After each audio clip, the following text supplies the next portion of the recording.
اعوذ باللہ من الشیطان الرجیم بسم اللہ الرحمن الرحیم يسألونك ماذا أحل لهم قل أحل لكم الطيبات وما علمتم من الجوارح مكلبين تعلمونهن مما علمكم الله فَكُلُوا مِمَّا أَمْسَكْنَ عَلَيْكُمْ وَاذْكُرُوا اسْمَ اللَّهِ عَلَيْهِ وَاتَّقُوا اللَّهَ إِنَّ اللَّهَ سَرِيعُ الْحِسَابِ صدق اللہ العظیم۔ يَسْأَلُونَكَ مَاذَا أُحِلَّ لَهُمْ، لوگ آپ سے سوال کرتے ہیں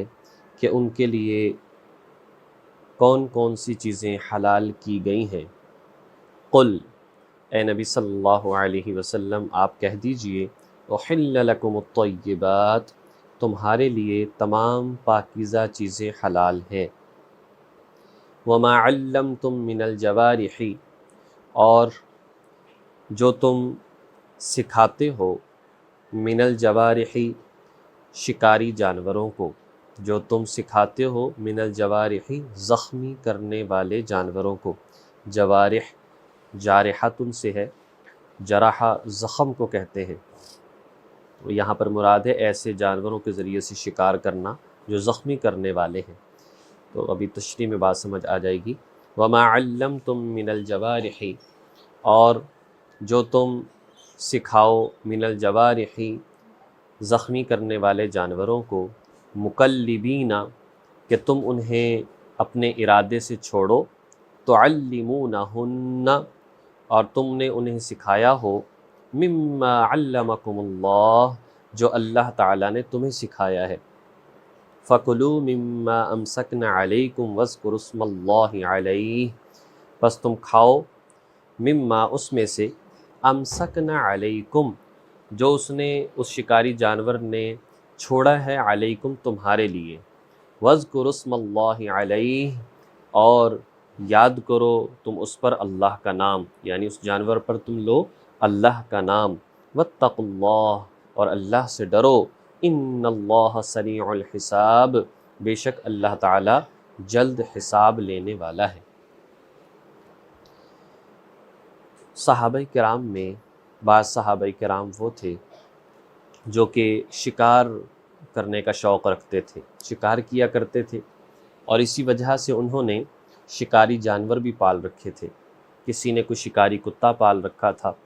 کسی نے باز، شکرا، چیل یہ پال رکھے تھے۔ تو اس اعتبار سے صحابہ کرام نے سوال کیا، جی شکار کے بارے میں جیسا کہ پہلے ارشاد فرمایا کہ احرام کی حالت میں شکار نہیں کر سکتے، کچھ اس کے بارے میں بات آئی، پھر کچھ حلال جانوروں کے بارے میں بتایا۔ تو اس اعتبار سے صحابہ کرام نے سوال کیا، جی شکار کے بارے میں کیا حکم ہے، یا شکاری جانور جو ہوتے ہیں، اب ظاہری بات ہے کہ جو کتا ہے وہ بھی ایک حرام جانور ہے،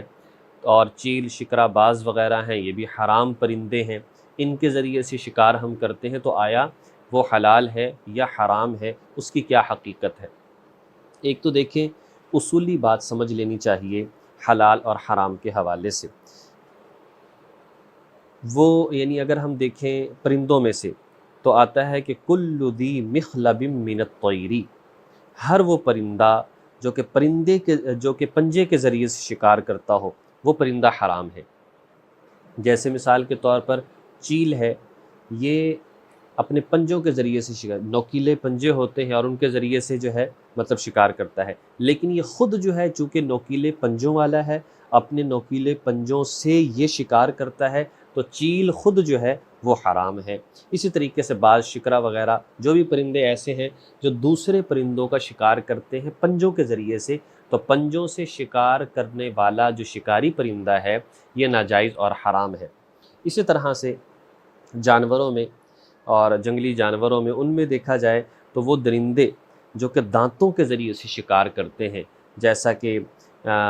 شیر ہے یا بھیڑیا ہے، ریچھ ہے، گیدڑ ہے، یہ جو ہیں اس طرح سے یا کتا ہے، تو یہ اس طرح سے اپنے دانتوں کے، کچلی کے دانتوں کے ذریعے سے شکار کو پکڑتے ہیں اور انہی سے جو ہے مطلب شکار کرتے ہیں۔ تو اس اعتبار سے یہ خود جانور جو ہے، چاہے وہ گیدڑ ہے یا شیر ہے یا بھیڑیا ہے، یہ خود جو ہے یہ حرام ہے۔ تو اس طرح سے احادیث مبارکہ میں کچھ یہ باتیں اصولی طور پر جو ہے بیان فرمائی گئی ہیں۔ بہرحال یہ بات یاد رکھنی چاہیے، اکثریت سے چیزیں حلال ہیں، صرف حرام کرنے کے لیے روایت یا حدیث آتی ہے۔ بعض لوگ سوال کرتے ہیں، ان سے کہا جائے جی یہ چیز حلال ہے، تو وہ کہتے ہیں اس کی دلیل کیا ہے کہ یہ چیز حلال ہے۔ دیکھیں ایسا نہیں ہوتا کہ جو چیزیں حلال ہیں احادیث میں بیان فرمایا گیا ہو یا قرآن کی آیات میں کہ یہ بھی حلال، یہ بھی حلال، یہ بھی حلال، یہ بھی حلال، چند چیزیں ضرور بیان فرمائی ہیں، لیکن اصل چیز یہ ہے کہ تقریباً ہر چیز حلال ہے۔ حرام کرنے کے لیے قرآن کی آیت یا حدیث آتی ہے کہ جب یہ بات پتہ لگانی ہو جی فلاں چیز حرام ہے، پھر کہا جاتا ہے چاہے حرام ہونے کی کیا دلیل ہے۔ وہ چونکہ ایسی چیزیں ہیں جو ہم حلال چیزوں کو گننے پر آئیں تو رات دن بیت جائیں اور وہ چیزیں پوری نہ ہوں، لیکن حرام چیزوں کو گننے پر آئیں تو ہم انگلیوں پر فوراً گن سکتے ہیں کہ یہ چیزیں حرام ہیں۔ تو اس لیے حرام کے لیے جو ہے وہ دلیل مانگی جاتی ہے، حلال کے لیے دلیل نہیں مانگی جاتی۔ تو صحابہ کرام نے سوال کیا شکار کے بارے میں ہمارے لیے کیا حکم ہے، تو ارشاد فرمایا کہ ہر پاکیزہ چیز جو ہے، ایک تو یہ بات سمجھے عام چیزوں کے حوالے سے، ہر پاکیزہ چیز جو ہے تمہارے لیے حلال ہے، یعنی جس سے انسان کی طبیعت ہی نہ ملتی ہو، طبیعت ہی اس سے نفرت کرتی ہو، تو وہ کیسے چیز پاک ہو سکتی ہے۔ تو ایک تو ویسے اصولی طور پر یہ بات ارشاد فرما دی۔ دوسری بات جو ہے ارشاد فرمائی کہ ہاں اگر ایسا جانور ہو من الجوارحی جو کہ شکاری جانور ہے اور تم نے اس کی تربیت بھی کی ہے، اسے سدھایا سکھایا بھی ہے، اور اپنی مرضی سے نہیں بلکہ جو احادیث میں تعلیم آتی ہے کہ اس اعتبار سے جو ہے تم شکاری پرندوں یا جانوروں جو ہیں ان کی تربیت کرو، اگر وہ اس اعتبار سے تربیت یافتہ ہو جائیں تو ان کے ذریعے سے شکار کرنا بالکل جائز ہے۔ تو یاد رکھیے 5 شرائط ہیں، 5 شرائط جو اسی ایک آیت کے اندر ہمیں پتہ چل رہی ہیں۔ نمبر 1 بات تو یہ ہے کہ وہ جو کتا ہے یا وہ جو پرندہ ہے یہ جو ہے تربیت یافتہ ہو، اور تربیت یافتہ ہونے کی ایک نشانی یہ ہے کہ وہ جو جانور ہے، کتا ہے یا اسی طریقے سے وہ جو پرندہ ہے، اسے چھوڑا جائے شکار کی طرف، اور وہ جو ہے انتہائی یعنی بھوکا بھی ہو، مطلب اسے بھوک لگی ہوئی ہو، اس حال میں جو ہے اسے چھوڑا جائے اور وہ جائے شکار کی طرف۔ جب شکار کے قریب پہنچے، پکڑنے والا ہو تو اسے بلا لیا جائے، جو بھی اس نے نشانی رکھی ہو بلانے والے نے، سیٹی مار کر یا اسی طریقے سے کسی اور طریقے سے آواز دے کر یا اس کا کوئی نام رکھا ہو تو وہ پکارے، وہ پرندہ اس شکار کو چھوڑ دے اور اپنے مالک کے حکم کی طرف واپس لوٹ آئے۔ 3 مرتبہ یہ کیا جائے۔ اگر وہ اپنی بھوک کو آگے رکھتا ہے اور پرندے پر حملہ کر دیتا ہے اور مالک کے حکم کو چھوڑ دیتا ہے تو کہا جائے گا کہ یہ تربیت یافتہ نہیں ہے، لیکن اگر وہ بھوک کے باوجود مالک کے حکم کو دیکھتا ہے، اس صورت میں 3 مرتبہ اگر وہ کامیاب ہو جاتا ہے تو گویا کہ ایک نشانی اس بات کی پائی گئی کہ یہ شکاری جانور جو ہے شکار کرنے کے لیے ٹھیک ہے۔ دوسری بات یہ ہے کہ وہ جو جانور ہے جس کو چھوڑا گیا ہے وہ اکیلا، یعنی جس جانور کو چھوڑا جائے وہ اکیلا ہو، کیا مطلب؟ تعلیم یافتہ ہو۔ اگر اس کتے کے ساتھ یا اس پرندے کے ساتھ کوئی عام کتا وہ بھی شکار کو دیکھے اور وہ بھی ساتھ دوڑ جائے اور دونوں مل کر جو ہے شکار کریں، یا جس پرندے کو تم نے سدھایا سکھایا ہے اس کے ساتھ کوئی اور جاہل پرندہ مل جائے، تو اس صورت میں بھی شکار جو ہے وہ حلال نہیں ہوگا۔ ہاں صرف یہی پرندہ جائے گا یا یہی کتا جائے گا، یہی جانور جس کو سکھایا ہے سدھایا ہے اور یہ تربیت یافتہ بھی ہے، تو اس صورت میں بھی اس کا شکار ٹھیک ہوگا۔ اور تیسری شرط یہ ہے کہ یہ زخمی بھی کرے، یہ زخمی بھی کرے۔ اگر صرف ویسے پکڑ لیا اور ویسے دبوچ لیا اسے اور اس کی جان نکل گئی اور وہ زخمی نہ ہوا تو اس صورت میں بھی یہ حلال نہیں ہوگا، بلکہ یہ ہے کہ وہ تھوڑا بہت پرندہ ہے تو اپنے پنجوں کے ذریعے سے زخمی کر دے شکار کو، اور کتا وغیرہ ہے تو اپنے دانتوں کے ذریعے سے زخمی کر دے کہ اس کا خون وغیرہ نکل آئے، تو اس صورت میں ہے۔ اور چوتھی اس کی نشانی یہ ہے کہ بسم اللہ پڑھ کر چھوڑا جائے۔ جب اس جانور کو شکار کے لیے چھوڑنا ہے یا اسی طریقے سے پرندے کو چھوڑنا ہے تو بسم اللہ اللہ اکبر پڑھ کر پھر اس کو چھوڑا جائے۔ تو ایک چیز یہ ہے۔ اور پھر 5ویں علامت اس کے اندر یہ ہے، یہ اس میں سے خود نہ کھائے، اس میں سے خود نہ کھائے، چاہے بھوک لگی ہو لیکن اس میں سے بس پکڑ کر تو لائے، زخمی تو اسے کرے لیکن اس میں سے خود نہ کھائے۔ اگر یہ 5 علامتیں پائی جاتی ہیں تو ایسے شکاری جانوروں کا شکار حلال ہے۔ اب کیا ہوگا؟ اب جب یہ شکار کریں گے، اگر اس جانور کو اپنے مالک کے پاس پکڑ کر لے آئیں اور وہ زخمی ہے لیکن اس کے اندر سانس باقی ہے، تو اب جو ہے یہ بات ضروری اور فرض ہے کہ اس جانور کو، اس پرندوں شکار جو ہے اسے ذبح کر لیا جائے اور تکبیر پڑھ کر ذبح کر لیا جائے۔ اور اگر بالفرض ایسی حالت میں پرندہ لے کر آیا یا وہاں پر مالک پہنچ گیا اور اس نے اسے پکڑا ہوا تھا اور اس شکار جو ہے اس کی جان نکل چکی ہے لیکن وہ زخمی ہو چکا تھا، اب چونکہ اسے تکبیر پڑھ کر بھیجا گیا تھا اور یہ تعلیم یافتہ بھی تھا، تو اس صورت میں یہ شکار بالکل حلال اور جائز ہوگا۔ کوئی کسی قسم کی یہ نہیں ہوگا کہ جی اسے ذبح تو کیا ہی نہیں گیا اور یہ تو مر چکا ہے، ایسی بات نہیں ہوگی۔ وہ اس کا زخمی کرنا ذبح ہی کے حکم میں ہوگا۔ یہی باتیں احادیث سے اور قرآن پاک سے ہمیں معلوم ہوتی ہیں۔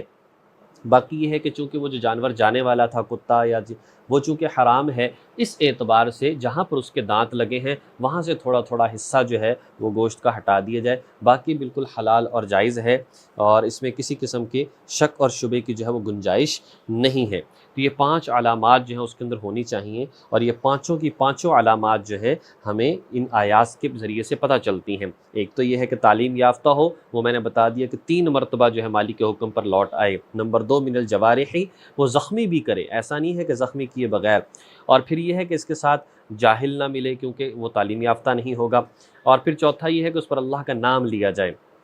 وَاذْكُرُ اسْمَ اللَّهِ، اللہ کا نام بھی اس پر تکبیر بھی لی جائے۔ اور پانچواں یہ ہے امسکنا، اس میں سے خود نہ کھائے بلکہ مالک کے لیے اسے چھوڑ دے۔ تو فرمایا کہ اللہ پاک نے یہ حکم دیا ہے وَاتَّقُوا اللَّهَ، اس پر عمل کرتے ہوئے اس کو حلال سمجھو۔ اور اگر اپنی مرضی سے جانور مثال کے طور پر مر چکا، تکبیر بھی نہیں پڑھی یا جاہل ساتھ مل گیا یا تم نے تربیت نہیں کی اس کی اور ایسے چھوڑو کہ اچھا شکار جو ہے وہ قابو میں آیا ہے اور مرے ہوئے کو استعمال کرنا شروع کر دو، تو فرمایا کہ اس بات کی اجازت نہیں ہے۔ اللہ سے اس معاملے میں ڈرتے رہو، ان اللہ سریع الحساب، یقیناً اللہ تعالیٰ جو ہے وہ جلد حساب لینے والا ہے۔ آخری بات یہ سمجھ لینی چاہیے، تیر اور بندوق کے ذریعے سے جو شکار کیا جاتا ہے، اگر تو تیر جو ہے وہ نوکیلی جگہ سے بالکل سیدھا لگے اور جانور کو زخمی کر دے تو بالکل یہ شکار حلال ہے، لیکن اگر وہ اس انداز میں لگے سائیڈ سے کہ وہ زخمی نہ کرے اور زور سے صرف اس کی دھمک کے ذریعے سے جو ہے وہ پرندہ یا جانور جو ہے وہ مر جائے تو اب شکار حلال نہیں ہوگا۔ ہاں اگر وہ زندہ مل جائے تو اسے ذبح کر دیا پھر ویسے ہی حلال ہوگا۔ اور